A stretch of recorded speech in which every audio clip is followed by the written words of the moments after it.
अस्सलाम वालेकुम, hi and hello, welcome to the and sports buzz. खेलों की इस दुनिया में आप सबको खुशामदीद कहती हूँ। और जनाब finally India one the title. India ने वो जो 11 साल की जिंक्स थी उसको तोड़ दिया। और जितने इंडियन फैंस हैं उनको बड़ा मुबारक हो, बड़ी सेलिब्रेशन चल रही है, बड़ी इंजॉयमेंट चल रही है। चाहे आप इंडियन टीम को देख लें या फैंस को देख लें, they are on the moon. और डिज़र्व करता है कि जिस तरह से इंडिया टीम जीती है, जिस तरह से अनबीटेबल रहे हैं, जिस तरह से उनकी प्लानिंग थी, स्ट्रेटजी थी, खेल था, बैटिंग थी, कैप्टनसी थी, फील्डिंग थी, बॉलिंग थी, दैट वाज एक्सीलेंट। और ये जो टीम वर्क होता है ये आपको ट्रॉफी तक लेके जाता है और ये इंडिया को भी इसी तरह से लेके गया है। लेकिन जनाब ये जीत कुछ लोगों से हजम नहीं हो रही, उस पर हम आपसे बात करेंगे कि किन लोगों से हजम नहीं हो रही, क्यों नहीं हो रही है। और इसके साथ साथ जनाब इंडियन जो कैंप है उससे कुछ बड़ी अनाउंसमेंट हुई हैं और जो हम एक्सपेक्ट कर रहे थे, लेकिन कुछ ऐसे नाम भी आए सामने कि जिनको मैं एक्सपेक्ट नहीं कर रही थी। लेकिन जनाब उन्होंने भी कह दिया कि अब जो भाग दौड़ है वो आगे आने वाली जनरेशन्स के हाथ में है, वो आगे ये जो T20 की क्रिकेट है इसको लेके चलें।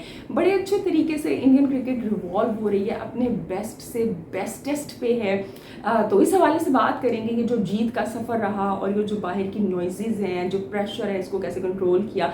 जैसे कि मैंने पहले भी कहा था कि भाई जो प्रेशर है वो इंडियन टीम पे होगा, बड़े नाम हैं और इसके साथ साथ जो फैंस हैं उनकी अटैचमेंट जो है वो साउथ अफ्रीका की टीम के साथ वैसे नहीं थी। साउथ अफ्रीका की टीम को क्रेडिट जाता है, जिस तरह से वो लड़े हैं, वन साइडेड गेम नहीं होने दिया, थ्रिलर रहा ये आखिर तक। और यही इस गेम की सबसे बड़ी खूबसूरती थी कि इसे आपने और हमने आखिरी बॉल तक एंजॉय किया। और जो रिज़ल्ट था भाई वो यकीनन इंडियन फैंस के लिए खुशी का बायस बना। जैसे कि पहले ही हमें पता था कि भाई बड़ी फुल इंटेंसिटी गेम है, दो टीम्स थी, दो जिंक्स पर थी, एक का जिंक्स टूटना था। और ऑफ कोर्स कहीं खुशियाँ आनी थी तो कहीं आंसू आने थे, कहीं इंजॉयमेंट आनी थी तो कहीं ऑफ कोर्स मायूसी ने भी डेरे डालने थे, और ये हम देख रहे हैं। और साउथ अफ्रीका को भी क्रेडिट जाता है, उसके लिए भी भाई अप्लॉज है, क्लैपिंग है कि जिस तरह से वो इस टूर्नामेंट में खेले हैं। और यकीनन साउथ अफ्रीका आगे आने वाले जो हम टूर्नामेंट्स देखेंगे, जो क्रिकेट देखेंगे, इस फाइनल का जो असर है उनके ऊपर होगा। और ये जो ग्लोरी वो इस दफ़ा उन्होंने टूर्नामेंट में कैरी की है उसको वो अपना आगे आने वाला जो फ्यूचर है क्रिकेट का उसमें भी यकीनन ऐसे ही लेके चलेंगे। तो जी साउथ अफ्रीका को तो हम मुबारकबाद देंगे, लेकिन जो चैम्पियंस बने हैं उनकी बात ना हो ऐसा तो नहीं हो सकता। चैम्पियंस की बात हो रही है, हर जगह हो रही है, गली मोहल्लों में हो रही है, टीवी पर हो रही है, घरों में हो रही है। आप कर रहे हैं, हम कर रहे हैं, कुछ लोग तारीफ़ कर रहे हैं, लेकिन कुछ लोग तनकीद भी कर रहे हैं। और ये तनकीद जीत से नहीं, उससे पहले से जारी है, इस पर बात करेंगे। और इंडियन क्रिकेट तो अपने बेस्ट पर है, लेकिन पाकिस्तानी क्रिकेट कहाँ पर जा रही है, कहाँ पे किन गलियों में जाके पाकिस्तानी क्रिकेट टकरे मार रही है, क्यों कुछ दिखाई नहीं दे रहा, क्यों जो प्लेयर्स हैं वो इस वक्त बड़े बड़े नाम होने के बावजूद बिल्कुल अपने डाउन पर हैं। बहुत बड़ा नाम है बाबर आजम, बहुत बड़ा नाम है मोहम्मद रिजवान, बहुत बड़ा नाम है शाहीन शाह अफरीदी, लेकिन उसके बावजूद वो कॉन्फिडेंस, वो स्पार्क इनमें दिखाई क्यों नहीं देता जो कि इंडियन प्लेयर्स में हमें दिखाई दे रहा है। अगर आप इस टाइटल को निकाल भी दें जो उन्होंने जीता है तो सबसे पहले भाई इंडिया पे काफ़ी क्रिटिसाइज़ हुआ, और ये इस ट्रॉफी से पहले ही होना शुरू हो गया था। सबसे पहले तो ये जनाब के इंडिया को बड़ी फैसिलिटीज़ दी गई हैं, कोई आईसीसी की ख़ास मेहरबानी है उनके ऊपर, ख़ास आशीर्वाद है जी। तो मैंने पहले भी कहा था कि ये इसके अंदर इंडियन जो मैनेजमेंट है उसको भी क्रेडिट जाता है। वो जो न्यूयॉर्क पे बातें हो रही थी कि जो होटल बड़ा पास है, तो भाई इंडिया ने पहले बीसीसीआई ने अपनी टीम भेजी थी, वो देख के आए थे वर्ल्ड कप से पहले। जब पाकिस्तान को पता चला कि न्यूयॉर्क में उनका होटल 90 मिनट्स की दूरी पे है, और जब मोहसिन नकवी ने कोशिशें की तो हमने देखा कि होटल पास दे दिया गया। तो इस तरह अगर बाकी टीम्स भी कोशिश करती, वो भी परसू करती थोड़ा सा, तो उनको भी फ़ायदा हो सकता था। बीसीसीआई की ये बात है कि भाई वो they are one step ahead, वो एक कदम आगे चलते हैं, चाहे उनकी क्रिकेट है, चाहे उनके फैसले हैं, चाहे वो फाइनेंशियल हैं, चाहे वो क्रिकेटिंग को लेके हैं, या वो मैनेजमेंट वाइज हैं। सो इसका फ़ायदा उनकी टीम को होता है। और इसके अलावा ये इंडियन टीम ने भी एक एतराज़ किया था, जो हमें सारे डे के मैचेस दे दिए गए हैं, और बाज़ जो फ़ैन्स हैं मुख्तलिफ़ मुल्कों के, उन्होंने भी एतराज़ किया। और देखिए ये जो क्रिटिसिज़म है ना, ये खाली पाकिस्तान से नहीं आ रहा। आप कहीं जो पाकिस्तानी बोल रहे हैं तो ऐसी बात नहीं है। माइकल वॉन पाकिस्तानी नहीं है, एंडी फ्लावर पाकिस्तानी नहीं है, जो साउथ अफ्रीका के बाज़ न्यूज़पेपर्स हैं वो पाकिस्तानी नहीं है, ब्रिटिश मीडिया पाकिस्तानी नहीं है। तो इंडिया से के ऊपर यहाँ से भी क्रिटिसिज़म आ रहा है। तो जी ये जो सुबह के मैचेस की बात है, ये तो ऑफ कोर्स एक बड़ी ऑब्वियस सी बात है। मुझे समझ नहीं आ रहा कि लोग क्यों क्रिटिसाइज़ कर रहे हैं। इवन इंडियन टीम जो है उनको भी यहाँ पे कोई इतराज़ करना नहीं बनता था। ये बात पहले से वो डिसाइडेड थी, क्योंकि जो ब्रॉडकास्टर है सबसे बड़ा आपका स्टार स्पोर्ट्स, जो इतना पैसा लेके आ रहा है उसको वो पैसा वापस भी चाहिए है। अब जब मैच उनकी टीम सुबह 5 बजे खेलेगी तो सारे तो 5 बजे उठ के नहीं देखेंगे। ये मैच प्राइम टाइम में इंडिया में दिखाने के लिए और एशियन व्यूअर्स को दिखाने के लिए, पाकिस्तान में दिखाने के लिए, जो पाकिस्तान और इंडिया के मैचेस थे, और सिर्फ इंडिया के ही नहीं पाकिस्तान के भी मैचेस सुबह में हुए हैं। भाई ऐसी क्या बात कर रहे हैं आप। तो ये जो मैचेस हैं ये सुबह रखे गए थे वहाँ उस टाइम के हिसाब से, और हम 7 साढ़े 7 बजे उनको देखा करते थे। तो ये एक समझ में आने वाली बात है। क्यों लोगों को समझ में नहीं आ रही, क्यों फेवर दिखाई दे रहा है, आई डोंट नो। इसके अलावा जनाब जो दीगर क्रिटिसिज्म है वो जी प्रीसीडिंग के ऊपर है कि इंडिया को पहले से पता था हमने 11 में खेलने हैं, 4 स्पिनर्स उन्होंने रख लिए तो बाकी भी रख लेते। पाकिस्तान को किसने कहा था 5 पेसर्स को लेके जाएं, और उसके ऊपर आप 5 पेसर्स को वैसे खिलाएं भी ना। जो कंडीशंस थी वहाँ पे भी आप शादाब को कैरी कर रहे थे, एज ए बैटर कैरी कर रहे थे। ओवर तो आपने उनसे पूरे टूर्नामेंट में एक ही करवाया, तो किसने रोका था। अब जो बाकी टीम्स हैं उन्होंने वैसे ही यूज़ किया है। आप देखिए साउथ अफ्रीका जैसे वेस्ट इंडीज़ में आए उन्होंने शम्सी को यूज़ करना शुरू कर दिया, तब्रेज़ शम्सी को, और वो बड़ा अच्छा वहाँ पे खेले। तो स्पिनर्स का जो रोल है ये सबको पता था। अब पाकिस्तान अगर एक ऑलराउंडर, एक रिटायर्ड ऑलराउंडर इमाद वसीम को लेके जा रहा है तो किसने मना किया था भाई आप उसामा मीर को ना रखें या इब्रार को ना खिलाएं। तो ये आप खुद से ही अगर यूज़ नहीं कर रहे हैं, जो एक्सपर्टीज़ है आपकी, जो आपके पास अवेलेबल रिसोर्सेज हैं, तो दूसरों को तो आप ब्लेम ना करें यहाँ पे। अब इंग्लैंड को किसने रोका था कि जब इंडिया के खिलाफ मैच था कि वो मोइन अली को यूज़ ना करें, जब उन्हें पता था कि स्पिनर का रोल इतना ओब्वियस है, इतना वाइड है, इतना वाइटल है। तो क्यों मोइन अली को यूज़ नहीं किया गया कि जिस तरह से ऋषभ पंत ने कुलदीप यादव या अक्षर पटेल को यूज़ किया। तो अब अगर आप अपनी जो इनकेपेबिलिटी है उसको दूसरों पे तो ना डालें। और इंडिया को अगर पता भी था तो ये प्रीसीडिंग तो जनाब 1992 से चल रही है। 1992 में ऑस्ट्रेलिया को पता था अगर वो फाइनल खेलेंगे कहाँ पे खेलेंगे, न्यूजीलैंड को पता था, 1996 में पाकिस्तान, इंडिया को पता था, 2011 में भी इंडिया को पता था, बांग्लादेश को पता था, इवन T20 वर्ल्ड कप में भी ये इससे पहले हो चुका है। पाकिस्तान को अगर हम लास्ट ODI वर्ल्ड कप की बात करें, पता था कि अगर हम फाइनल में पहुंचेंगे तो हम कोलकाता में खेलेंगे, और इंडिया ने अपने लिए एक अलग ग्राउंड का चुनाव किया था। तो ऐसा तो नहीं है कि ये पहली दफ़ा हो गया है, और अगर पहली दफ़ा पहले ऐसा हुआ है तब वो सही था, तो अब गलत कैसे हो गया। और इंडिया अगर सेमीफाइनल में 11 में आया है तो खेल के आया है ना। ऐसा तो नहीं कि डायरेक्ट फ्लाइट मिली थी उन्हें 11 कि जाएं आप डायरेक्ट लैंड करें, बाकी टीम्स आपसे आके वहाँ पे खेलेंगी। तो ये बिल्कुल ज़बरदस्ती की बातें हैं, मुझे समझ नहीं आता लोग कैसे करते हैं। अब कोई जो है वो पिछले वर्ल्ड कप में कोई बॉल्स इंडिया वालों को अलग दे रहा था, इस दफ़ा जो है जनाब ये मसले मसाइल थे कि जी वो एक मैच में अर्शदीप ने जी वो रिवर्स करवा दी, उन्होंने बॉल टेम्परिंग कर ली, और उसी बॉल से जब बुमराह ने बॉल की उनकी रिवर्स नहीं हुई। यानी आप जो पर्सनल एक्सीलेंस है, आपके दिल इतने छोटे हैं कि आप उसको भी एक्सेप्ट करने को तैयार नहीं हो। तो इसमें तो अब आप पे हंसा ही जा सकता है या अफसोस ही किया जा सकता है, और क्या किया जा सकता है।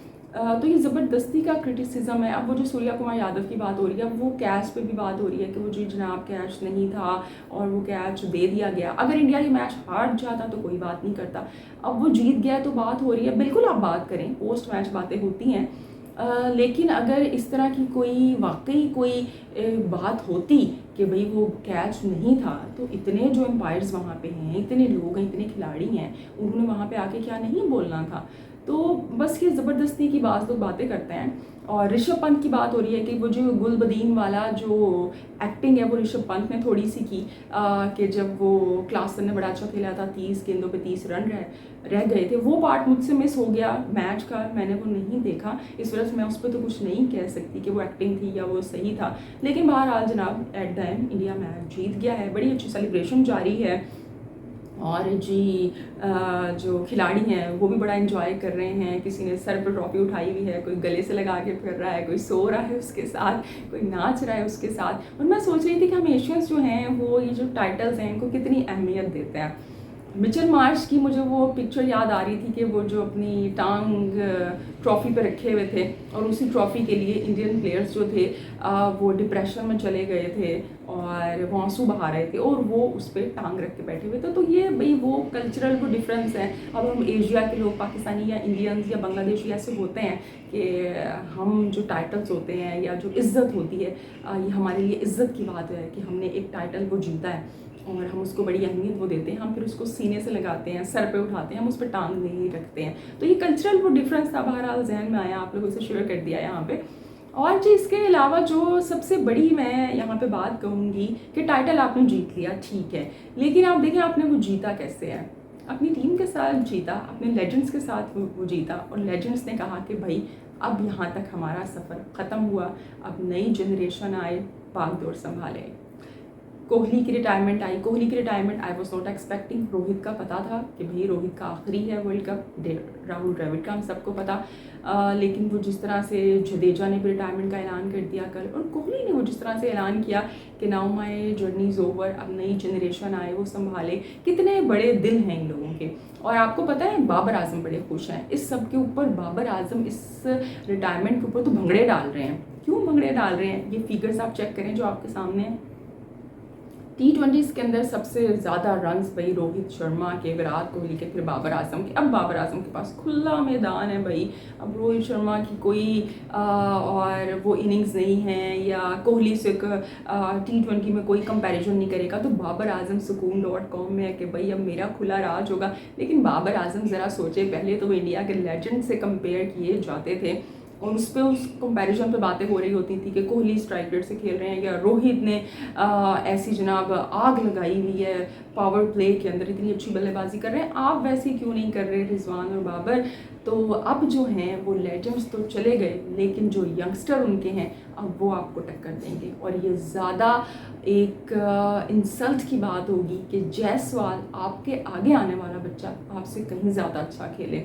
शुभमन गिल जो कहीं जो जूनियर है आपसे लेकिन आपको टक्कर दे और आपसे कहीं बेहतर खेले। तो बाबर और रिजवान के ऊपर बहुत बड़ी जिम्मेदारी आ गई है अगर वो समझें तो। लेकिन हम लोगों को मेरे ख्याल से जो एहसास है ना वो ख़त्म हो चुका है। यहाँ पे बड़ी अकाउंटेबिलिटी की बातें हो रही थी, सर्जरी की बातें हो रही थी, कहाँ पे है वो अकाउंटेबिलिटी, कहाँ पे है वो सर्जरी। जो डॉक्टर साहब हैं वो तो खुद मुल्क से बाहर हैं, तो वो क्या सर्जरी करेंगे, क्या अकाउंटेबिलिटी करेंगे जब उन्होंने पॉलिटिक्स को भी संभालना है, उन्होंने डिपार्टमेंट्स को भी संभालना है और क्रिकेट उनके लिए एक मशगला है, एक और उनको जिम्मेदारी दे दी गई है, तो क्या जिम्मेदारी वो निभाएंगे। और ऐसे के अंदर पाकिस्तानी जो क्रिकेट है वो क्या तरक्की करेगी, क्या आगे बढ़ेगी।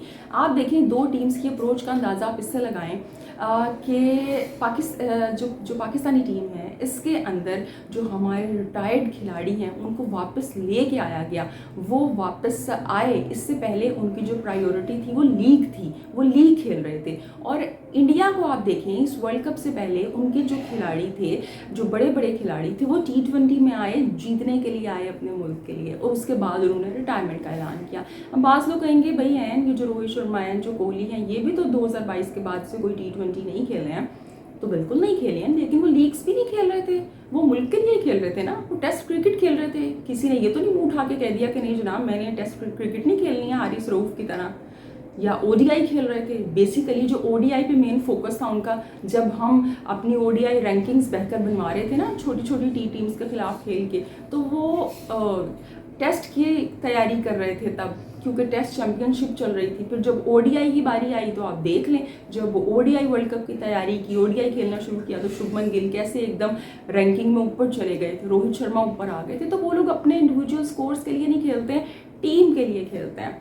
हमारे यहाँ तो बस हमारा ये माइलस्टोन अचीव कर लें, हम वो माइलस्टोन अचीव कर लें, और इसके अंदर जो पाकिस्तानी टीम है वो बिल्कुल ख़त्म होती जा रही है, बिल्कुल वो स्कैटर्ड हो गई है। अब जब आप रिटायर्ड खिलाड़ियों को लेके आएंगे कि जिनको मुल्क से मोहब्बत ही, मैं किसी की मोहब्बत पे क्वेश्चन नहीं कर रही, लेकिन कितनी मोहब्बत है। आप ये देखें ना कि इमाद वसीम को तो कॉन्ट्रैक्ट दिया गया था सेंट्रल, बट वो एक लीग खेलने की इजाज़त नहीं मिली तो उन्होंने रिटायरमेंट का ऐलान किया और जनाब वो चले गए वो लीग खेलने के लिए, और फिर वो वापस आ जाते हैं। नया टैलेंट क्या आपका यहाँ पे वो डिसअपॉइंट नहीं होगा? तो हमारे यहाँ ये बातें कोई नहीं सोच रहा, हर कोई अपनी अपनी सोच रहा है। इसी वजह से क्रिकेट का ये हाल है। अगर आपको वाकई हीरोज़ चाहिए है ना, लेजेंड्स चाहिए हैं, तो अपनी सोच को बड़ा करें। अब देखें जो कोहली है उन्होंने भी ये जो पोस्ट मैच जब वो बात कर रहे थे तो उन्होंने कहा my god help me and I bowed my head to my god. उन्होंने भी खुदा का जिक्र किया कि खुदा का बड़ा शुक्र है कि भाई मैंने ये अचीव कर लिया, उसने मेरी मदद की। मतलब इस तरह की उन्होंने बातें की, खुदा का जिक्र किया, वो जिसको भी मानते हैं। अब हमारे यहाँ तो ये अप्रोच है कि बस जो भी करेगा ना वो अल्लाह करेगा, हमने तो कुछ करना ही नहीं है। अल्लाह ताला ने भी कहा है भाई जो मैं उनकी मदद करता हूँ जो अपनी मदद आप करते हैं। लास्ट टाइम जो ऑस्ट्रेलिया जीती थी वो अपनी मदद आप करके जीती थी ना हमसे, या इंग्लैंड वो जीती थी। अब हमारे खिलाड़ी से पूछा गया भाई क्या स्ट्रेटजी आप बनाते हैं जीतने के लिए, उन्होंने कहा जी हम वज़ू करके जाते हैं। अजीब आपकी स्ट्रेटजी है, वज़ू करके जाते हैं, अच्छी बात है आप करके जा रहे हैं, गेम का इससे क्या ताल्लुक है? ये तो एक आपका ईमान का हिस्सा है ना, या आप ये कह लें कि आपको एक एज प्रोवाइड कर सकती है कि चीज़। मेन तो आपने बैट और बॉल से खेलना है, प्लानिंग करनी है, गेम अवेयरनेस चाहिए है आपको। इस तरह तो आप कह लें मैं ये समझूं कि आपका ईमान कमज़ोर है, फिर इसका मतलब है क्योंकि इंग्लैंड की टीम में तो कोई वज़ू नहीं किया था, वो सारे जीत गए थे। ऑस्ट्रेलिया ने कोई वज़ू नहीं किया हुआ था, वो नमाज़ें पढ़ के नहीं आए थे, वो जीत गए थे आपसे क्योंकि वो गेम प्लान के साथ आ रहे हैं। आप लोगों ने तो अपने जो दीन है उसको भी अपनी ढाल बना लिया है।